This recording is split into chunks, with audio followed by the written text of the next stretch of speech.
Hello, and welcome to Maybe I Can, exploring possibilities one sprinkle at a time. If you've ever found yourself asking, is this all there is to life? Then you're in the right place. I'm Debbie, author, speaker, entrepreneur, and coach. And every Tuesday, I'm here to share a sprinkle of hope and inspiration. Together, we'll uncover the more joy, more fulfillment, more prosperity, more fun. We'll share stories of transformation, actionable tips, and that little nudge you need to take the next step. So let's embark on this journey of discovery and say, maybe I can, to a life filled with more. Ready to find out? Let's get started. The Maybe I Can show starts now. Back to the Maybe I Can podcast. I'm your host, Debbie Weiss, and thank you so much for joining me today. And I'm excited to have with me Shannon Ichikawa. Did I say that right? Yes, that's right. All right, I should have checked with you before I came on the air. That was a tongue twister. But anyway, let me tell you a little bit about Shannon before we meet her. Shannon is a love attraction coach who believes that you welcome next level love by integrating the past and present. Shannon says when we let go of challenges blocking our way, we're able to create the life and love we really want. Shannon's message is that we are all 100% worthy of love and we can create the life and love we want in our lives. With over 25 years experience counseling, teaching, facilitation, speaking, and coaching, Shannon encourages her clients' own wisdom to the forefront. And through this work with Shannon, people choose to live a life of love. Shannon loves singing, yoga, and being part of a conscious community. She works online internationally as well as speaks, facilitates, and coaches in person in Noosa, Australia. Welcome to the show, Shannon, from the other side of the world. Thank you, Debbie. It's such a pleasure to be here. Thank you so much.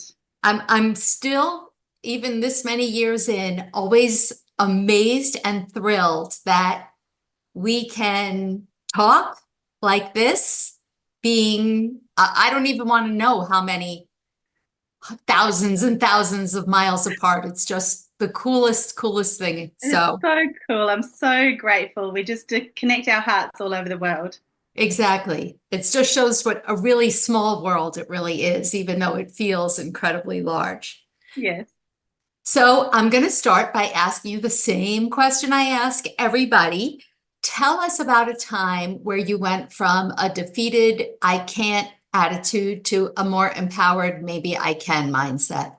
Yeah, beautiful question. Thank you so much. So when I was 18, I was in a pretty difficult relationship. I had chosen someone with very destructive patterns and it was a really hard time. And my dad actually gave me a 30-day yoga and rebirthing retreat as a present. Yeah, and he said, this is to help you heal from all the ways in which I stuffed up your life, basically. And at the time, I wasn't ready. I was like, okay, whatever. But when I was 19, I did go. And I thought to myself, this is going to give me the feeling that I can leave this relationship. You know, this workshop is going to give me the courage and the positive energy. So off I went, and it was so deep. Oh my gosh, I cannot begin to describe, you know, every single chakra. We did meditation, yoga, and breath work. So it was very powerful. And I got back full of love. Like I even actually had to touch this sense of God and the divine in the workshop, which I hadn't felt before as well. It was so amazing. And I came back full of so much love. I was thinking, I don't need to break up with this guy. I'm so in love with the whole of humanity, like we can make this work. And basically I said, oh my gosh, it's awesome. I love you so much. It's going to be amazing. And the guy just looked at me and said, oh, you haven't changed a bit, have you? I just looked at him and went, oh, okay, I better pack my bags then. So I really did go to that place of I can leave, but it was interesting. It was a loving place of, oh, this is going to work. Oh, it isn't. Okay, I'll leave. Yeah. Well, I get that's very, very interesting. It goes to show you that, you know, I guess he did for you really what you needed to have happen, right?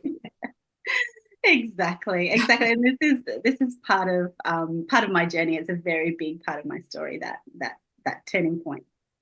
You know, I was just actually telling my son earlier today, he had something a not great thing happened. Let's just say that. Mm. And I knew it really wasn't the time that he could understand, but I tried to tell him, you know, you don't know now why this happened, Yeah. but years from now or months from now, you're going to look back and you're going to realize, oh, that needed to happen. So this could happen because otherwise that wouldn't have. And, you know, unfortunately, he doesn't have the same mindset. And he just said, is that what I want to hear right now? No, I guess not. But, you know, sorry, that's what I have Yeah. to say. You will get the perspective later. Yeah, Absolutely. yeah, I think you do have to be in that mindset. That's so interesting that your dad gave that to you as a Yeah. gift. Was he into yoga and meditation? Like, is that where Yes. that came from? Yes. He had always been into yoga and meditation, and actual breath work had very much changed his life. And I think he just wanted to share that with me. Yeah. And so since then, you've obviously embraced all those modalities into your Yeah. life. Yes, absolutely. And inner work, I say to people, what inner work maintenance are you doing? And it's not for everyone that they see a practitioner. Sometimes I say to people, take your reflection, perhaps your journaling prompt into your morning walk, into your morning meditation. Of course, yes, seeing a practitioner is great. It could be a coach like me or a hypnotherapist or a beautiful therapist or psychologist, but someone that you resonate with, it's so important. I couldn't agree more. Yeah. So how did that situation at 18 or 19 then turn you into a love attraction coach? And before you even answer that, what is a love attraction coach? Yeah. Okay. So a love attraction coach really does help people that are looking for love to clear what's not serving them anymore and step into what they truly want and take the actions in the world. So I'm all about manifestation, but one part of manifestation is doing the action. So a love attraction coach will help people find love basically. And I don't call myself a dating coach, and beautiful love and energy to all the people that call themselves that. But for me, the name sounds like I'm going to teach people to perpetually be dating. Dating True. coach. Dating coach. So it doesn't resonate for me. And so I called it a love attraction coach. And that's how I see myself. And sometimes I just say love coach because occasionally people come to see me. I do the EFT tapping, I clear Mhm. energy through the body through modalities such as tapping and other modalities as well. So people will come and see me for other aspects of love sometimes. But yeah, that's what it is. And that experience really did inform. I mean, for many years I had a different career, but for the last 8 years I've been doing this. I did a lot of facilitation and counseling for so many years. I was also teaching English as a second language for many years. But this love attraction coaching really lights me up because I can help people be proactive using inner work. That's what happened to me. I went from choosing destructive situations to really beautiful, beautiful humans. So that's what I want for other people. And I think one of the other sort of deciding factors was my husband and I, when we wanted a child, it actually did take us a long time to get pregnant. So it took us 3 years, thousands and thousands of dollars, detoxing, acupuncture, workshops on love and vulnerability, and that fear around loving that much, that you need to love with a child, and so much. And it wasn't happening. And, people with good intentions, they tap into a truth, which is that surrender helps. So they say, oh, just go on holidays and it'll happen. They say things like that. It's kind of frustrating because if you want something, or they say, just forget about it. Yeah, If you want right. something, you can't forget something that you want. So one of my kind of secret sauce that I do with people is I teach you how to be fully proactive so that you can surrender. Because I surrender more easily when I know I've done everything. And we were lucky enough, after 3 years, I did talk to my hubby about, okay, well, we might have to consider adoption type scenario. But at that moment, I knew I'd done everything. And I continued to do everything. It wasn't like I was proactive. Now I'm going to surrender and stop action.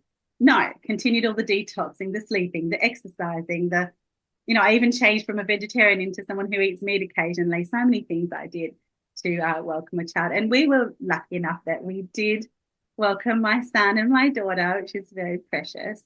And I do have friends and clients that have welcomed other forms of mothering, their businesses, their fur babies, their passion. A lot of people end up in their flow of their life. It's a mothering in a different way if that's what they want to attract. Mm.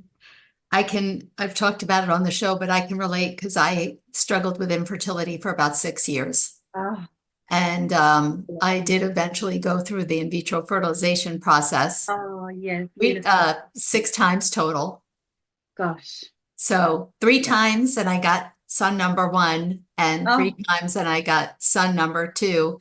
oh, And so with precious. son number two, if anybody who knows anything, or a little quick thing is that, by the time they're ready to transfer back, it's not called an embryo, but for everybody listening, let's just say an embryo. Usually, Yeah. it's at least 3 or 4 that they're going to put back, just hoping that one will stick. Wow. And I had that done many times and it had not worked. Oh, And with my youngest son, the day that I got there for the transfer back, they said we only have one left. oh goodness. And at that moment, I said, okay, this is it. I want another child. Back then, there was no internet. So I ordered adoption books and Yeah. I had my head around what I was going to do next. It was either adoption or a donor egg. And Yeah. I was like pursuing that, and I didn't need to. Oh, yeah. Yeah. Yeah. So, So um, precious. yeah, just saying that it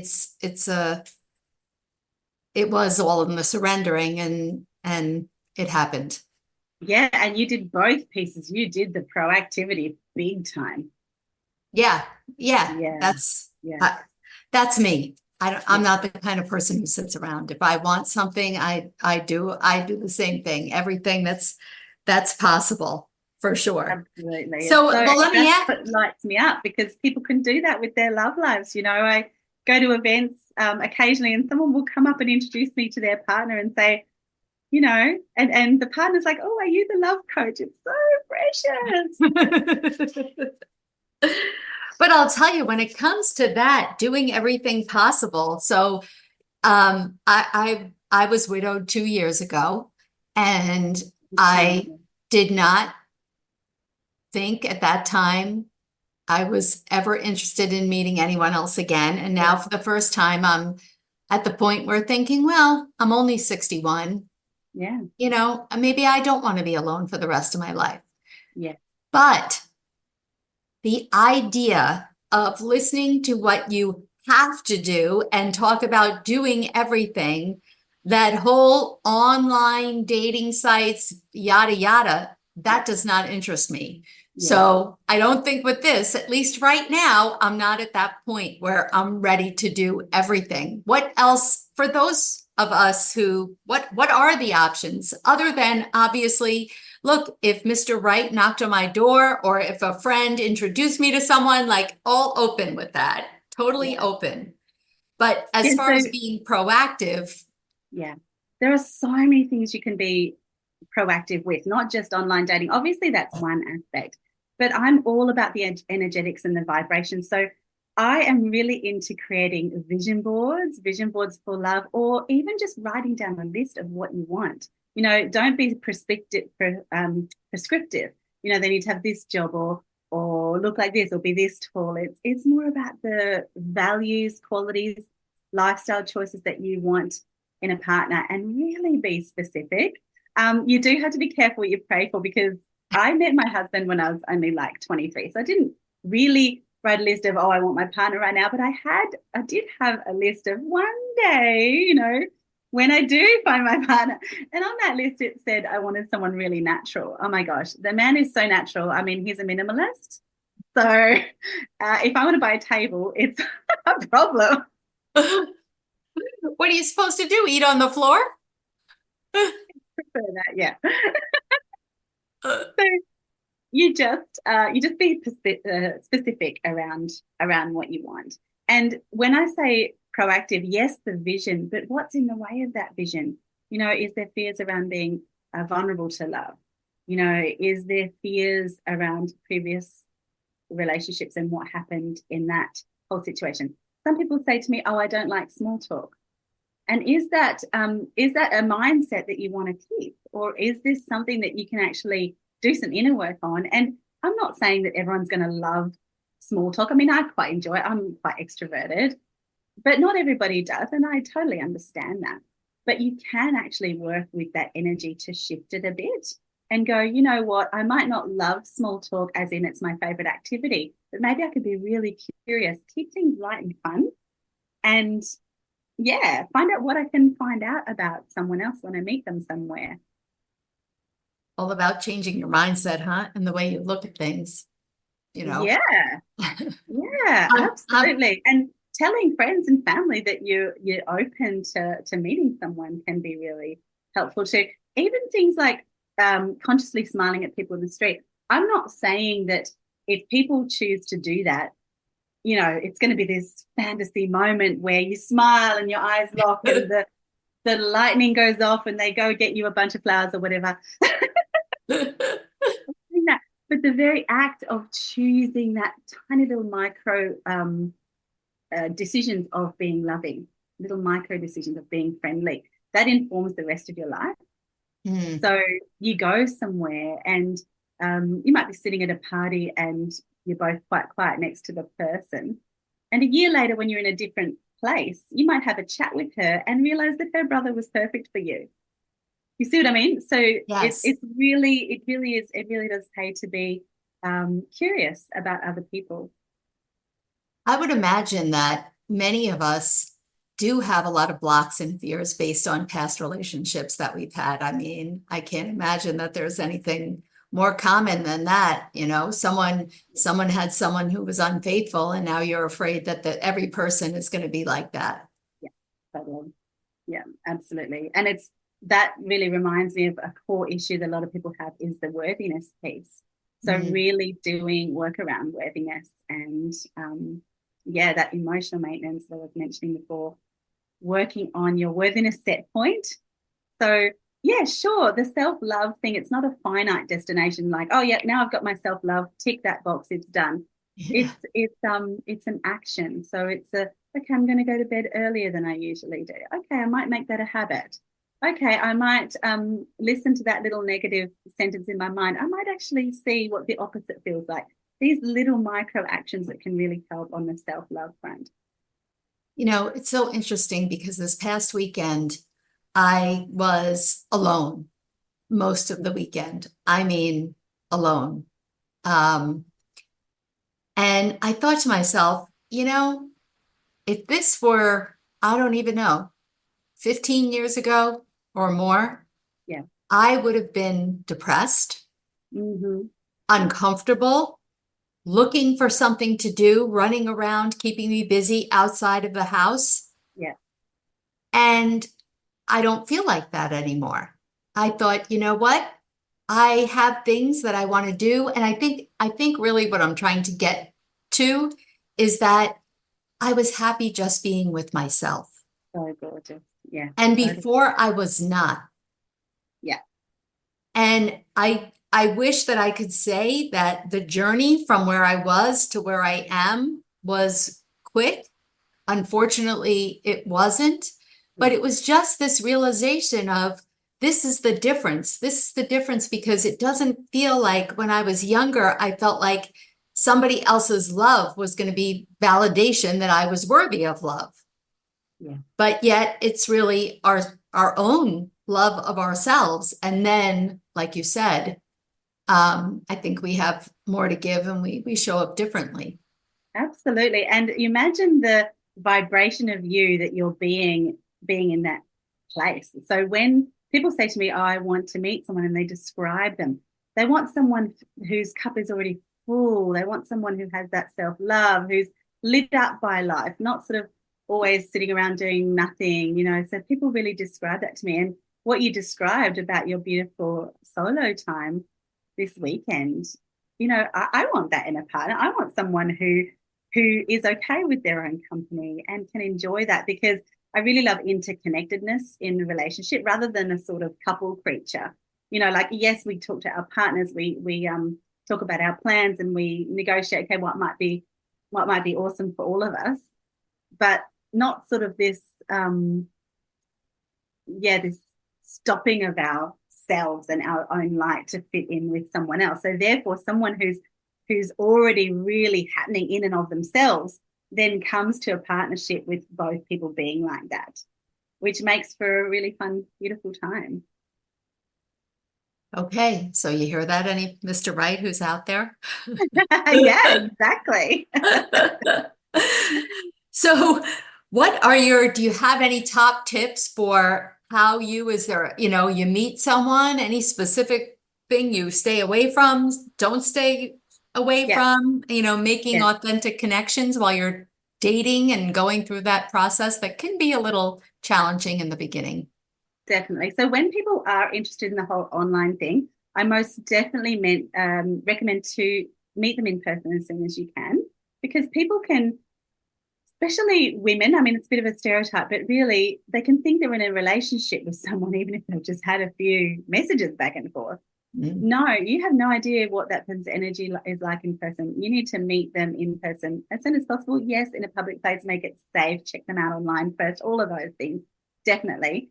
And when you do meet people in person and online, thinking about your own, what's a red flag for you and what's a positive deal breaker for you. So, for example, when I met my husband, I was definitely like, oh, he's a musician. So it's a positive deal breaker for me. Like, I like a musician, and he like serenades my children to sleep every night. It's so beautiful. Aw.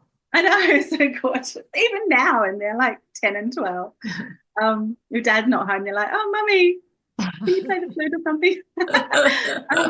Yeah, so cute. But yeah, so the positive deal breakers, like, oh, I really like a guy who is into fitness, or I really like someone who is happy to have a deep conversation. There might be things that are positive deal breakers. And of course, the red flags. So anything red flaggish, the red flags, some are flashing big red ones, like they do it once and you're out.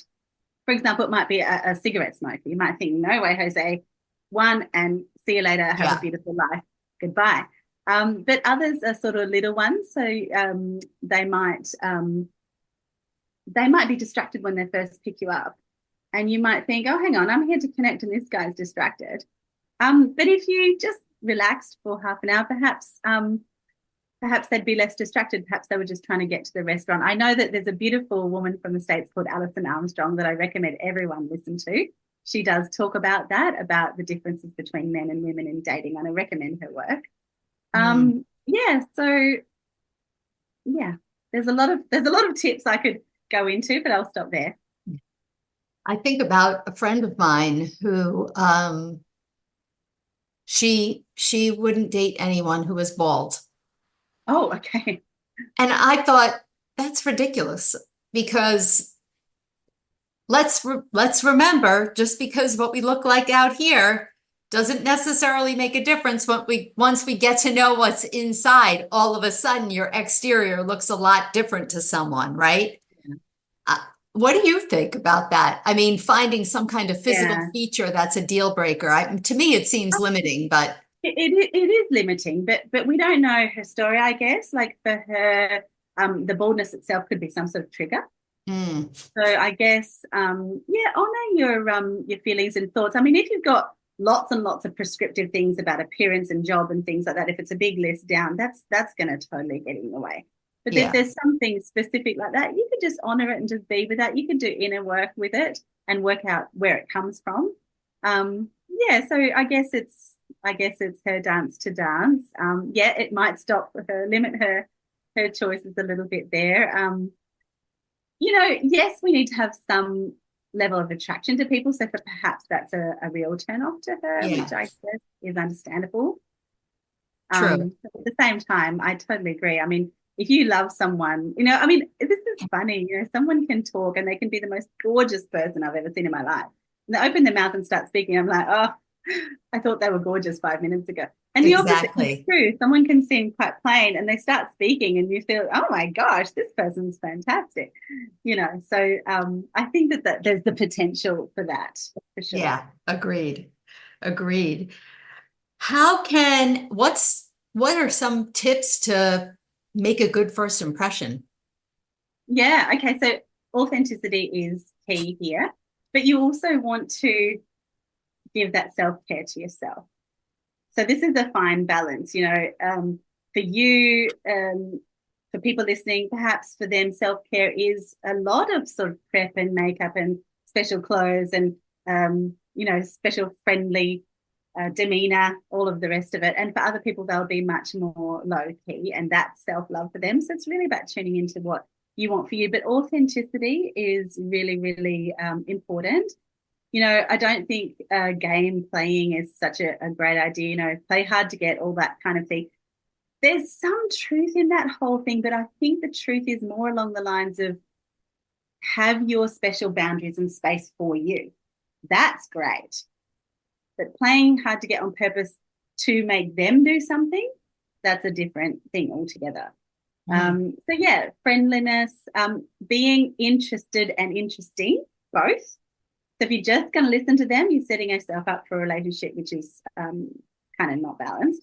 If you just talk and don't allow the space, that can also be not great because you want to get to know them. So I think a first impression is a balance of sharing and listening and having fun, keeping it light. Perhaps a first impression is easier to be authentic with if you do an activity together. So perhaps you met up for a coffee and the next thing you might do is you might play tennis together or something. And your focus on the activity, sort of getting to know each other while doing something, that can be good for authenticity, just to keep yourself. That's a great idea. I love that idea. Yeah. Can you maybe share with us a success story that one of your clients has had? Yeah, definitely. So I had someone see me who was very, very proactive. So this person had a high-flying job going overseas all the time for a corporate position. And they were so proactive. Not only did they have a love attraction coach, they also had a psychologist. They were into exercise, good food. So I don't say with successes, I don't claim my clients' successes as my own because they are the ones that are proactive. They are the ones that are doing the work and taking those steps.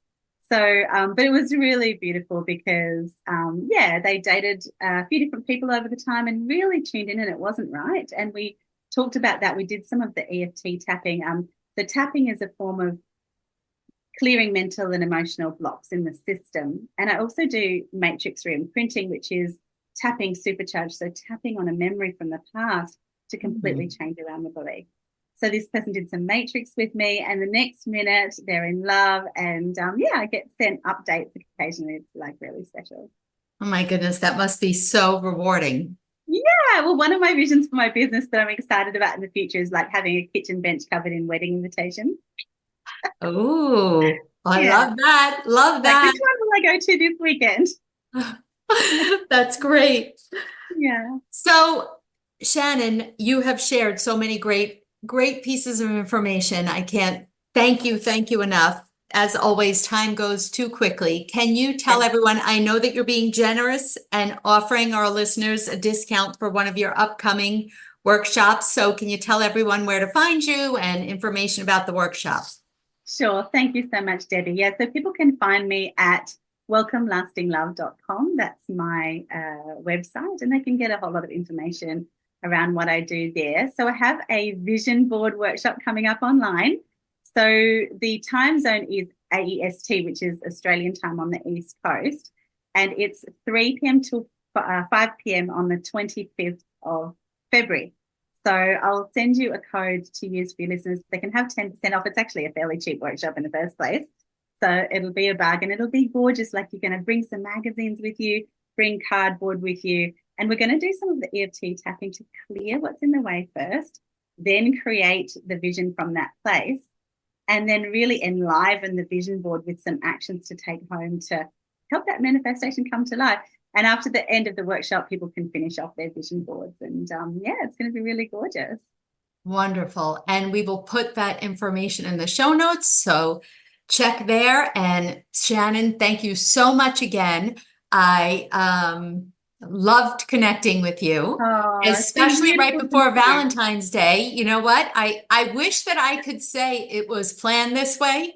It wasn't. And when I realized, I went, okay, this was meant to be. So Yeah, totally. It's been beautiful to meet you and all of your gorgeous listeners, Debbie. And yeah, I hope everyone has a really lit up, beautiful day. thank you. And everyone, happy Valentine's Day if you're listening in real time. And if not, either way, I will see you next week. Thanks so much. Thanks for spending part of your day with me here on Maybe I Can, exploring possibilities one sprinkle at a time. It's been great having you, and I hope you're leaving with a spark to light up your journey to more. Remember, every big change starts with a single maybe. If you're ready to kickstart that change but not sure where to begin, I've got just the thing for you. Head over to download my free guide, The One Critical Step to Kickstart Change, and take that all-important first step. Let's make those maybes into reality one sprinkle at a time.